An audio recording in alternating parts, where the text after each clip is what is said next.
AITA for refusing to follow a tradition at a family gathering even though it upset people? So, I-27F comes from a family that's big on traditions, especially around holidays and birthdays. Most of them are easygoing, but there's one that always made me nervous. At every major family gathering, one person is singled out and then everyone is expected to make jokes at their expense. It's framed as playful, and people laugh, but the jokes often hit personal things, insecurities, past mistakes, failed relationships, that kind of thing. Growing up, I didn't have a choice and just sat there taking it when it was my turn. As an adult, I've tried to laugh it off, but it still makes me uncomfortable. This year, during a large family dinner, my aunt announced that it was my turn again since I hadn't been mocked for a while.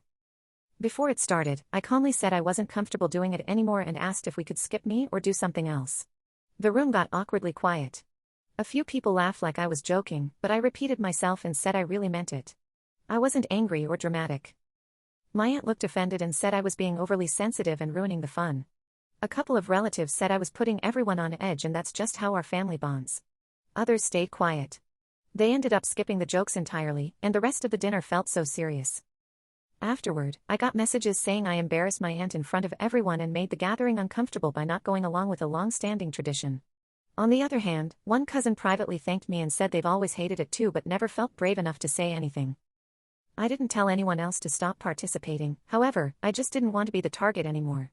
But I can't shake the feeling that I changed the mood for everyone else. AITA for refusing to go along with the tradition even though it upset people and changed the dynamic of the night? Any of your family members that want to continue this tradition are horrible people. NTA. Not all traditions are good. Round-robin bullying is a bad tradition and needs to die. You did the right thing. Your aunt deserved to be publicly embarrassed and hopefully it will teach her a lesson. NTA, what a weird custom. No, you're NTA. You were brave and wise to speak up calmly and effectively. I imagine more than half of your family was secretly happy to end that nonsense. If anyone really loves the tradition, they would have broken the awkward silence by volunteering to be the target right then and there. But, no, instead there was nothing but crickets. That tells you all you need to know about how people felt about the tradition. I think your family's tradition is weird. If your aunt is offended because she couldn't make fun of you in this tradition, too bad.